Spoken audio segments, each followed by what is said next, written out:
Good morning बच्चों।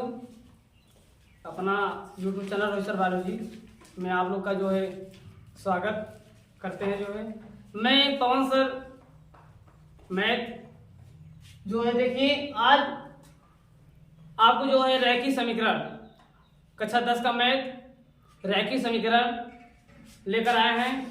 तो देखिए रैखिक समीकरण होती क्या है।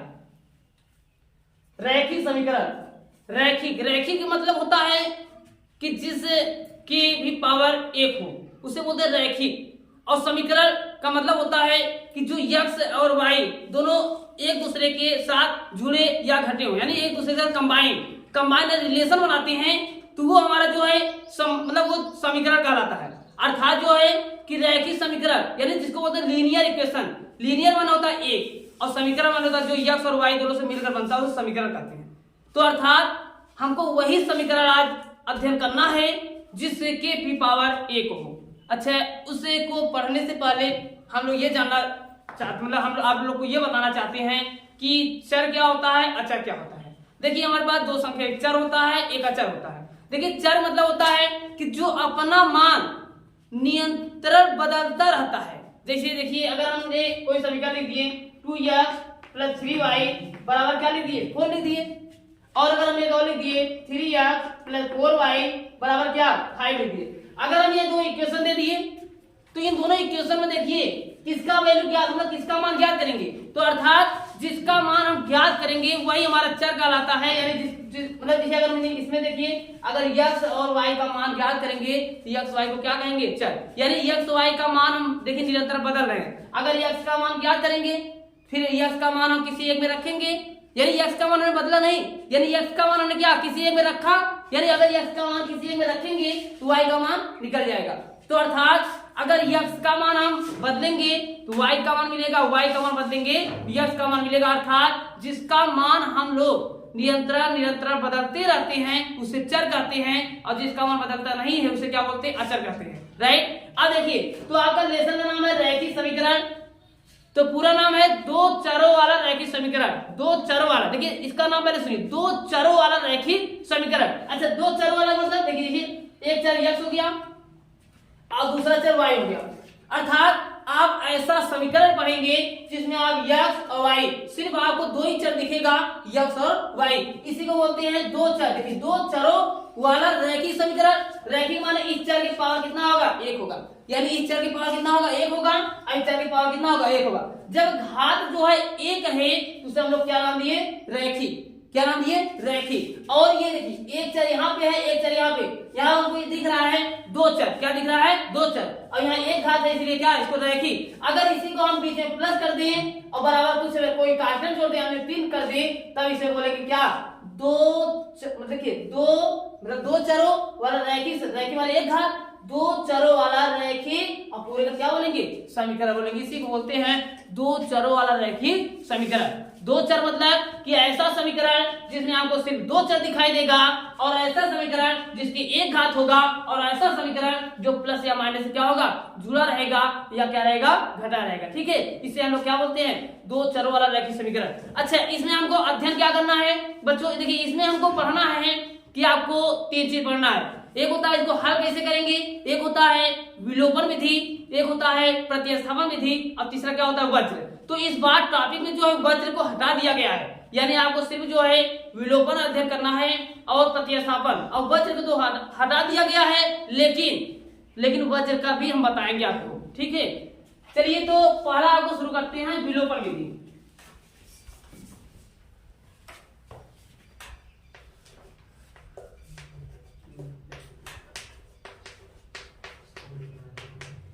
विलोपन विधि देखिए पहले विलोपन विधि हल कैसे करेंगे। देखिए बच्चों इसमें आपको दो समीकरण दिया जाएगा।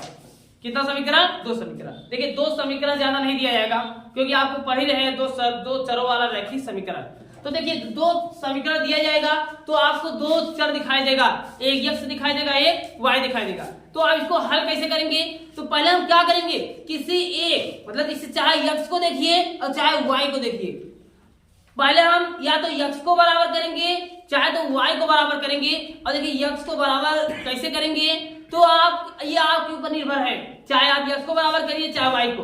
तो x को बराबर करने के लिए तो आप किसी न किसी संख्या से, जैसे मान लीजिए भाई अगर उसमें x है, जैसे एग्जांपल तो दिखा रहे हैं, अगर यहाँ पे x प्लस 2y बराबर क्या है 3 है, और यहाँ पे क्या है मान लो यहाँ पे 2x है और यहाँ प्लस 3y है और यहाँ बराबर क्या है 6 है।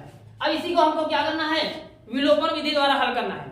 तो बताइए विलोपन में हम क्या करेंगे, चाहे तो x को बराबर करेंगे और चाहे तो y को बराबर करेंगे। और देखिए बराबर क्यों करते हैं कि किसी एक को काटने के लिए, अगर x को बराबर कर देंगे तो x वाला कट जाएगा और y को बराबर कर देंगे y वाला कट जाएगा, लेकिन कटेगा तब जब ये चिन्ह क्या होगा, एक दूसरे के अपोजिट होगा। अगर एक को प्लस है और दूसरा क्या है माइनस है, ये अपने आप क्या हो जाएगा, कट जाएगा। अच्छा आप लोग ये बताइए, यहाँ एक x है यहाँ 2x है, भैया हमको इसको इक्वल करना है, मतलब x वाले को क्या करना है बराबर। तो देखिए इसमें तो हम कुछ कर नहीं सकते, और देखिए हम गुणा उसी में करते हैं जो छोटा राशि है, मतलब छोटा राशि मतलब x, इसमें हम कुछ नहीं करेंगे क्योंकि ये पहले से बनाया हुआ है। ठीक है, हमको बनाना किसमें है, जो बना नहीं है, ठीक है, यानी बना नहीं है ये वाला देखिए इसमें। तो हम क्या करेंगे भैया, तो अगर हम यहाँ पे 2 है, अगर यहाँ पे हम 2 और गुणा कर दे, यानी 2 का गुणा कर दे, यहाँ 2x यहाँ भी हो जाएगा और 2x यहाँ भी हो जाएगा, और दोनों को अगर हम घटा दें ये हमारा क्या हो जाएगा, कट जाएगा। लेकिन अगर 2 से गुणा करेंगे तो सभी में करना पड़ेगा, किसमें करना पड़ेगा, सभी में गुणा करना पड़ेगा 2 से, और तब इसको घटाएंगे तब x वाला क्या हो जाएगा, कट जाएगा। अच्छा अगर y को बराबर करना है तो देखिए y कहाँ है, यहाँ पे है 2y और यहाँ पे क्या है 3y। अगर y को बराबर करना है हमको यहाँ पे चाहे दोनों रहना चाहिए और चाहे 3 जो है दोनों रहना चाहिए। तो देखिए क्या करेंगे, तो ऐसा यहाँ पे 3 तो अपने मन से कर नहीं सकते हैं, तो यहाँ पे समीकरण नंबर 1 में जो है और समीकरण नंबर 2 में, मतलब समीकरण नंबर 1 में आप किसी न किसी ऐसे संख्या गुणा करिए और समीकरण नंबर 2 में किसी न किसी ऐसे संख्या गुणा करिए, ये दोनों जो ये y का गुणांक है दोनों बराबर होना चाहिए।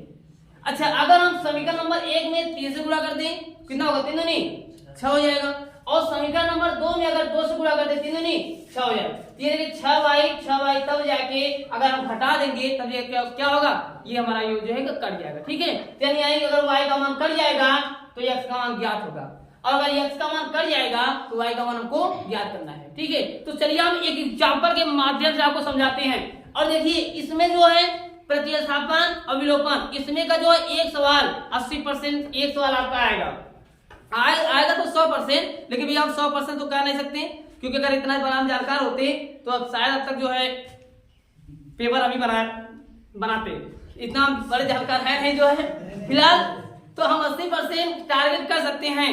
तो देखिए हम लगभग हमको जो है बच्चों 6 साल 7 साल हो गया है, लगभग हमको इतना अनुभव हो ही गया है, हाँ ये प्रश्न किस टाइप का पेपर में पूछ सकता है। ठीक है, यानी जो हम टारगेट कर रहे हैं आप इसको विशेष ध्यान दीजिए, यानी ये दोनों में से एक प्रश्न आपका पक्का पूछेगा।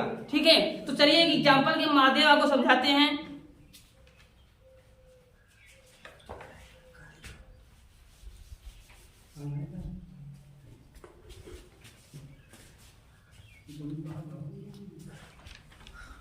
चलिए एक एग्जांपल है, x प्लस y इक्वल 5, और दूसरा इक्वेशन है 2x माइनस 3y इक्वल क्या दिया है, बराबर 4 दिया है। चलिए ये देखिए इसको हम समीकरण, देखिए सबसे पहले समीकरण नंबर इसको 1 बनाइए और इसको समीकरण नंबर क्या बनाइए, 2 बनाइए। ध्यान समझिएगा, देखिए स्टेप बाय स्टेप करते हैं। और कर हम लोग क्या रहे, विलोपन विधि। देखिए हमने इसको जो है समीकरण नंबर 1 और इसको जो है समीकरण नंबर क्या बना दिया, 2 बना दिया। अब देखिए तो आपके ऊपर 2 ऑप्शन है, चाहे तो x को बराबर करिए चाहे तो y को बराबर करिए। अब देखिए यहाँ देखिए अगर हम y को बराबर करना चाहते हैं, देखिए अगर यहाँ पे y को बराबर करेंगे तो तनी से आपका फायदा हो जाएगा। फायदा इसमें क्या होगा, तनके से मेहनत काम आपको करना पड़ेगा। इससे क्या लाभ है, देखिए अगर आप y को बराबर करेंगे तो ये प्लस माइनस तब तक जोड़ेंगे, तब चिन्ह बदलना नहीं है। तो लेकिन अगर x को बराबर करेंगे तो ये बराबर तो हो जाएगा, बट चिन्ह क्या है, समान है, और चिन्ह को बदलने के लिए हमको घटाना पड़ता है, तो घटाएंगे चिन्ह बदलेंगे, यानी एक काम और आपको करना पड़ेगा। इससे यह फायदा है। अब y को बराबर कर दीजिए। चलिए y को बराबर करने के लिए हम क्या कहेंगे, समीकरण एक में y 3 है ना, y का गुणांक कितना है 3 है, तो y का गुणांक कितना चाहिए 3 चाहिए। तो समीकरण एक में 3 से गुणा करके, अच्छा क्या जोड़ने या घटाने पर, क्योंकि चिन्ह तो विपरीत है तो यानी हमको घटाएंगे तो नहीं, क्योंकि भैया जब भी घटाते हैं तो चिन्ह बदलना पड़ता है, लेकिन हमको चिन्ह बदलना नहीं है, अर्थात क्या करने पर जोड़ने पर। अब देखिए तो 3 से सभी में गुणा करेंगे दोनों पक्षों में, यहां पे अगर हम 3 से गुणा करेंगे 3x, और यहां पे अगर गुणा करेंगे 3y, और यहां पे गुणा करेंगे 3 × 5 = 15। अब देखिए अब इसमें तो कुछ मत करिए, 2x और माइनस 3y बराबर क्या दिया है 4 दिया है। अच्छा आपको जोड़ना है तो चिन्ह को बदलिएगा मत। अब देखिए ये +3y ये -3y दोनों क्या होगा कट जाएगा। भैया काटने के लिए हमने इतना कुछ किया, भैया ये बराबर हमने गुणा गुणा क्यों किया कि काटने के लिए कट जाए, अगर ये कट जाएगा तो इसका मान ज्ञात हो जाएगा। अच्छा हमने क्या किया है जोड़ने पर, तो बताइए दोनों अगर जोड़ेंगे 3x और 2x मिलकर कई x हो जाएगा 5x हो जाएगा। अब बताइए 15 में 4 जोड़ेंगे कितना होगा 19 हो जाएगा। ये 15 में 4 जोड़ेंगे 19 होगा। अच्छा जैसे ही x का मान ज्ञात करेंगे 5 कहाँ आएगा नीचे, भैया गुणे हो ना, जैसे पक्षांतर करते हैं तो यह बराबर क्या मिलेगा, तो यह बराबर हो जाएगा 19/5, यानी ये x वैल्यू हो गई। अच्छा अब हमको y का मतलब रैखिक समीकरण हल करने का मतलब ये है इसमें जो भी चर राशि है उसी का मान ज्ञात करना है। तो बताइए उसमें चर राशि हमने x y है तो x y का मान ज्ञात करना, यानी हमने क्या किया x बराबर 19/5 आया। अब यही x का मान जो है चाहे समीकरण नंबर 1 में चाहे समीकरण नंबर 2 में रख दीजिए, y का मान आपको क्या होगा मिल जाएगा। चलिए अच्छा तो हम यहाँ पे क्या करेंगे, इसका मान जो है हम किसी एक में रख देते हैं, चलिए मान एक में रख देते हैं, यानी समीकरण 1 से, समीकरण जो है 1 से, अच्छा 1 से ये x है ना, x की जगह क्या है 19/5, यानी x की जगह हम 19 क्या करें 5 रख दीजिए, और यहाँ प्लस y है और बराबर यहाँ पे क्या है 5 है। अच्छा y का मान ज्ञात करने के लिए 5, इसको हम अगर उधर कर दें तो -19/5 क्लियर है। अच्छा ये भाई भिन्न का घटाना है, यहाँ नीचे हम 1 मान सकते हैं क्योंकि हर में कोई संख्या ना हो तो हम लोग में से 1 मान सकते हैं। अब देखिए तो y बराबर और 1 और 5 का क्या करेंगे एलसीएम लेंगे। अच्छा एलसीएम देखिए अगर हमने एलसीएम कैसे आया 1 में 5 का हमने गुणा किया तो हमारा कितना आया 5 आया। देखिए अगर हरों में दोनों अभाज्य है, मतलब एक को तो अभाज्य नहीं कहेंगे क्योंकि एक को अभाज्य नहीं कहेंगे, अभाज्य संख्या मतलब होता है वे संख्याएं, देखिए अगर अभाज्य जिसको ये सब समझ नहीं आ रहा है हमारा शायद पीछे वीडियो पड़ी है जाके आप देख लीजिए, इसमें सबको बताया गया अभाज्य क्या होता है, सम क्या होता है, विषम क्या होता है। ठीक है तो बताइए, तो देखिए अभाज्य में अच्छे बार आपको बता दें अभाज्य क्या होता है, क्योंकि ये बहुत बड़े बड़े कॉम्बिनेशन में पूछा आता है। अभाज्य क्या है 1 से लेकर 100 तक अभाज्य संख्या कितना है, तो आपको नंबरिंग भी हमने बताया था, ये नंबर दिए हैं और नंबर हमारा नंबर याद कर लीजिए, मतलब हमारा फोन नंबर नहीं है भैया, ये इसका नंबर हमने बनाया है, मतलब 1 से लेकर 100 तक ज्ञात करने के लिए कितनी अभाज्य संख्या है तो हम ज्ञात किए थे। चलिए एक दिन हम फिर इसको दूसरे दिन जो है इसका वीडियो फिर लेकर आएंगे। ठीक है तो पहले यहाँ देखिए आप कि अभाज्य संख्या क्या होती है, वे संख्याएं जो 1 से और स्वयं से कटी, मतलब 1 से और उसी संख्या से कटी वही हमारी अभाज्य है। ठीक है या तो हम एक प्रकार से और कह सकते हैं वे संख्याएं जिसके 2 गुणनखंड है। तो बताइए 1 का गुणनखंड 1 के होगा भाई, 1 का तो 1 के होगा। अच्छा अगर कहेंगे सर जी हम 1 × 1 लिख सकते हैं, भैया 1 × 1 लिख सकते हैं, लेकिन ये दोनों क्या है समान है, गुणा करो फिर 1 आएगा, कोई दिक्कत नहीं, दोनों समान है ना, ये दोनों गुणनखंड का मतलब ये दोनों भिन्न भिन्न होना चाहिए। अच्छा अगर हम बात करें 2 का, अगर हम बात करें 2 का, इसका हम लिख सकते हैं 1 × 2, क्या बताइए 2 का कितना गुणनखंड हुआ 2 हुआ, 1 हुआ 1 2 हुआ। अच्छा अगर हम बात करेंगे 4 का, तो 4 का होता है 1 × 2 × 4, इसका कितना गुणनखंड हुआ 3 हुआ, अर्थात ये 3 गुणनखंड है, यानी इसको हम क्या कहेंगे, इसको हम अभाज्य नहीं कहेंगे, इसको हम क्या कहेंगे भाज्य संख्याएं कहेंगे। तो अर्थात चलिए अपने टॉपिक पे, तो भाज्य संख्या आपको समझ आया वे संख्याएं जो 1 से या स्वयं से कटे, या वे संख्याएं जिसके 2 गुणनखंड हैं, केवल 2 गुणनखंड, उससे क्या बोलते हैं अभाज्य। तो देखिए अगर हरों में ध्यान दीजिए, अगर हरों में 1 और 5 आ गया, 1 और 5 आ गया, मतलब अगर एलसीएम लेते समय अगर आप दोनों का गुणा करके एलसीएम ले रहे हैं तो आप क्या करिए, सीधा क्रॉस मल्टीप्लाई।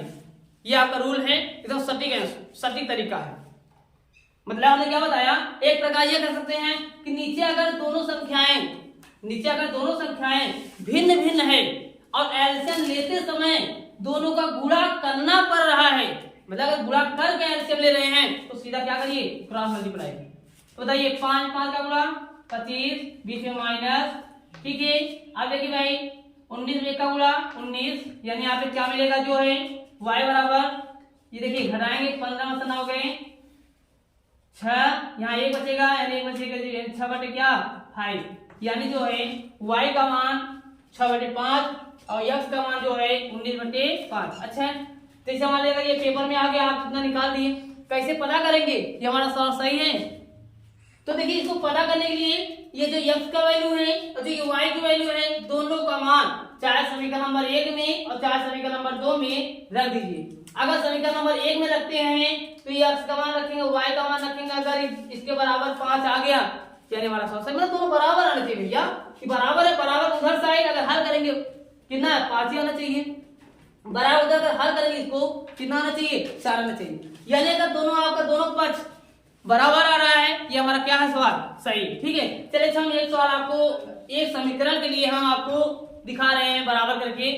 देखिए अगर आपको एक सवाल अच्छे से समझ आ गया, आप पूरी प्रश्नावली के प्रश्न लगा सकते हैं।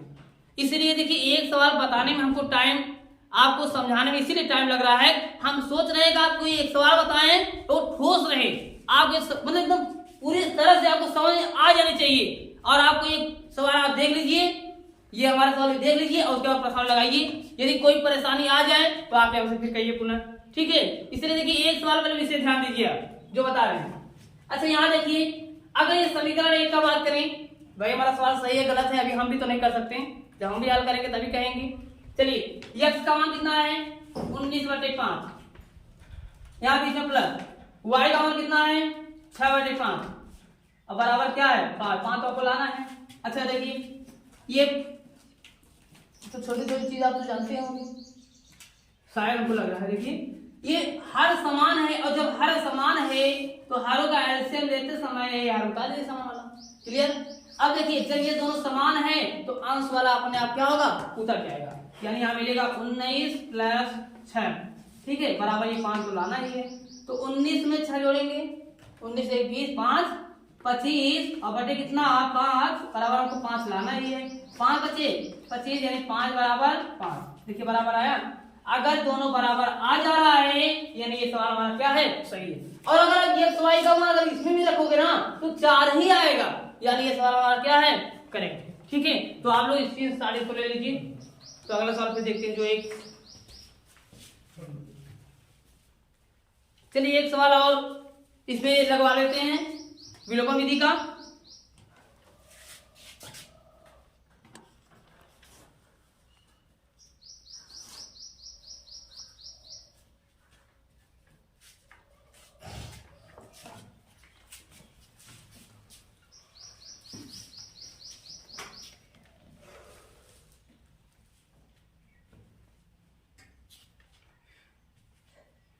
चलिए आप लोग इसके साथ ले लीजिए इसको।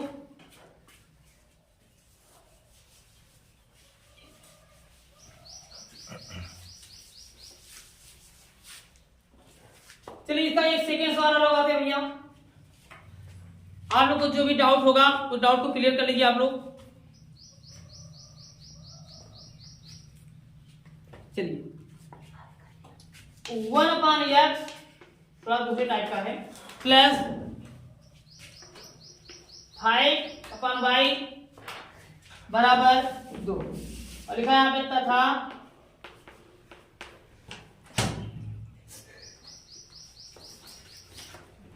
3/x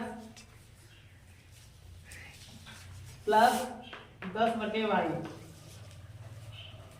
बराबर 6। बोला है को हल कीजिए, क्या बोला है को हल कीजिए। देखिए हल करने का मतलब यही है, जब हमने हल करने मतलब हल बोल दिया, हल का मतलब समझ आइए, हमको x और y का मान चाहिए, x और y का मान जो है चाहिए। तो देखिए x और y का मान जो है कैसे ज्ञात करेंगे? देखिए आपको इसके कई तरीका है, तरीका तो कई है, लेकिन आपको जो सिंपल तरीका है आपको वही बताना चाहते हैं जो है। अब देखिए, अच्छा इसको हम समीकरण नंबर 1 बना लें और इसको समीकरण नंबर हम क्या बना लें? 2 बना लें।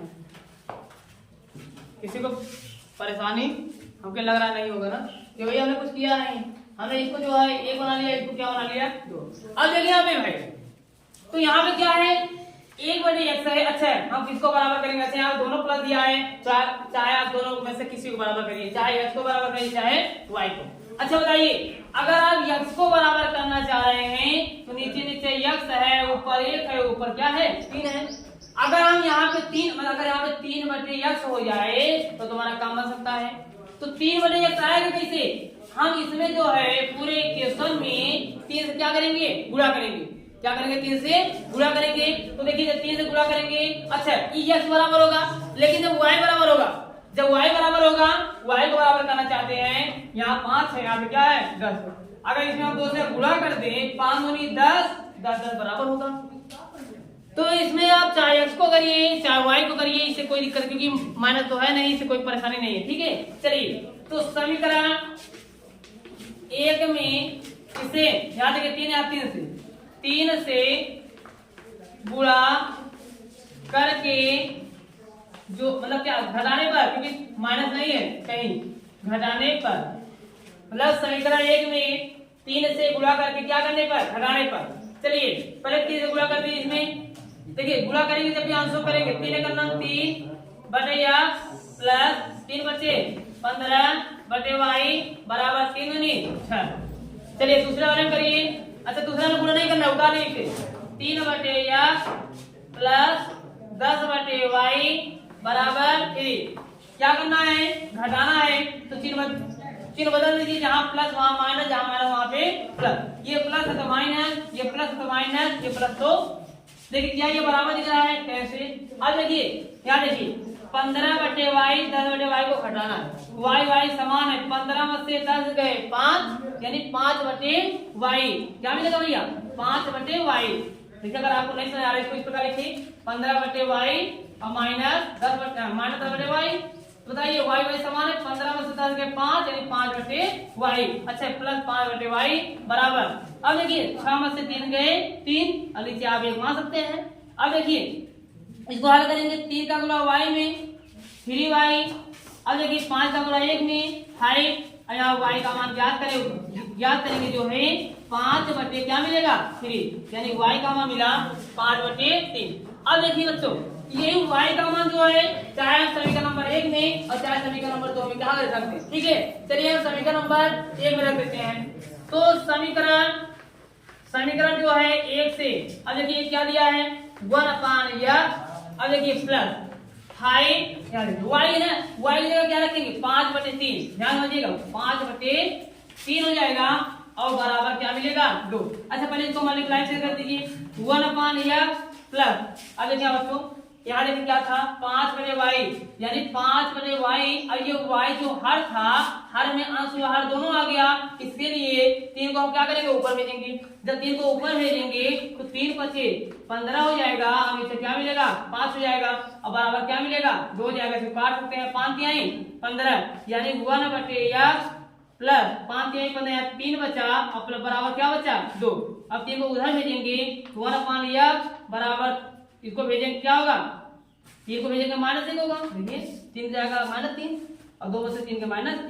अब देखिए यहाँ पे क्या मिलेगा? तो अगर यहाँ पे 1 मान लीजिए, x से करना x, यानी x बराबर जो मिलेगा -1 मिलेगा। तो ये भैया y का वैल्यू हुआ और ये x वैल्यू हुआ। अच्छा एक बार हम तनके से रख के चेक कर लें क्या सही आ रहा है इसका आंसर। चलो भाई y का मान क्या है? यहाँ पे डायरेक्ट देखिए y का मान इतना है और x का मान इतना है, रखिए। तो अगर x का मान हम जो है -1 रखते हैं, 1/-1 हो जाएगा, प्लस 5/y का मान क्या रखेंगे? 5/3 रखेंगे, नहीं हो जाएगा 3/15/5 हो जाएगा और बराबर क्या मिलेगा? 2 हो जाएगा। ठीक है, अब देखिए इसको हल करिए, मतलब यहाँ 5 का आंसर लेंगे 5 हो जाएगा, यानी 5 का नाम 5, यहाँ माइनस हो जाएगा, यहाँ प्लस, यहाँ 15 का नाम 15 बराबर 2 लाना है। 15 में से 5 घटाएंगे 10/2 बराबर 2 लाना है, 2 बचे सॉरी 5 नीचे 5 सॉरी 5 दूनी 10, यहाँ देखिए 2 बराबर 2 आ गया, यानी हमारा सवाल सही है। तो भैया जो है अब जो है दूसरा पार्ट नंबर 2 आपको जो है कल प्रतिस्थापन लेकर आएंगे, मतलब प्रतिस्थापन वीडियो लेकर आएंगे। लेकिन अगर उसमें जो है अगर आप इस प्रश्नावली मतलब लेसन नंबर 3 का फर्स्ट प्रश्नावली लगाइए, अगर आपको समझ नहीं आएगा तो कमेंट में आप जरूर लिखिएगा, कमेंट करिएगा। और अगर मान लीजिए आपको समझ में आ जाएगा तो कल जो है हम शुरू करेंगे प्रतिस्थापन क्या होता है, ठीक है। तो अगर आपको नहीं आएगा कल यही पुनः फिर चलेगा, यदि आपको आ गया कल अगला पार्ट नंबर 2, ठीक है। इसी के साथ दोस्तों धन्यवाद।